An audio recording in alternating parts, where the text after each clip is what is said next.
నా పేరు వరలక్ష్మి, మరి కామారెడ్డి. ఈ అమ్మకు నేను 3 months నుంచి మోకాళ్ళ నొప్పులకు మందులు ఇస్తున్నా. అమ్మ మాటల ద్వారా ఎట్లా తగ్గినాయో ఎట్లా అనేది అమ్మ మాటల ద్వారా తెలుసుకుందాం. చెప్పమ్మ. నాకు 3 నెలలు అవుతుంది తీసుకొని. ఈ నొప్పులన్నీ తగ్గినాయి. ఇప్పుడు 3 నెలలు అవుతుంది. ఇవి ఇప్పుడు మర్ర నెలకు 4వ నెల తక్కువ అయినాయి. ఇంకా తాకత్కి ఇచ్చిపోతాండ్రి. అలా మొగల నొప్పులకు తగ్గినాయి, తాకత్ తీసుకుంటున్నారు తాకత్కి ఇప్పటికి. ఇప్పుడు మొగల నొప్పులు మొత్తం తగ్గినాయి.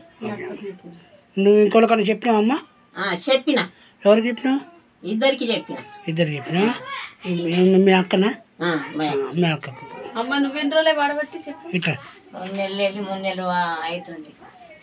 నాకు దమ్ము తక్కువ అయింది. జర దమ్ము వస్తలేదు. ముఖాల నొప్పు జర తక్కువ, చాలా తక్కువ అయింది. జరుగుంది దమ్ము కూడా జర చాలా తక్కువ. మంచిగా అనిపిస్తుంది. మంచిగా అనిపించబట్టి ఈ వాదాకా వాడింది. ఇంకోళ్ళకన్నా చెప్పగలుగుతావు నువ్వు? చెప్తే వాళ్ళు ఇంటనే, లేకుంటే లేదు. చెప్పినా మరి. ఏమేమి వాడుతున్నావు అమ్మ నువ్వు? నేను కొలేజన్ వాడుతుంది, నూనె, ఫ్లక్స్ ఆయిల్, వాడుతుంది ప్రొడక్ట్. నీకు తగ్గుతున్నాయి కదమ్మా, నువ్వు కూడా చెప్పచ్చు కదా. ఎవరైనా వాడచ్చు కదా. చెప్తాము. ఇంకోళ్ళన్నా తీసుకున్నా కానీ చెప్తాం. కట్ చేయండి.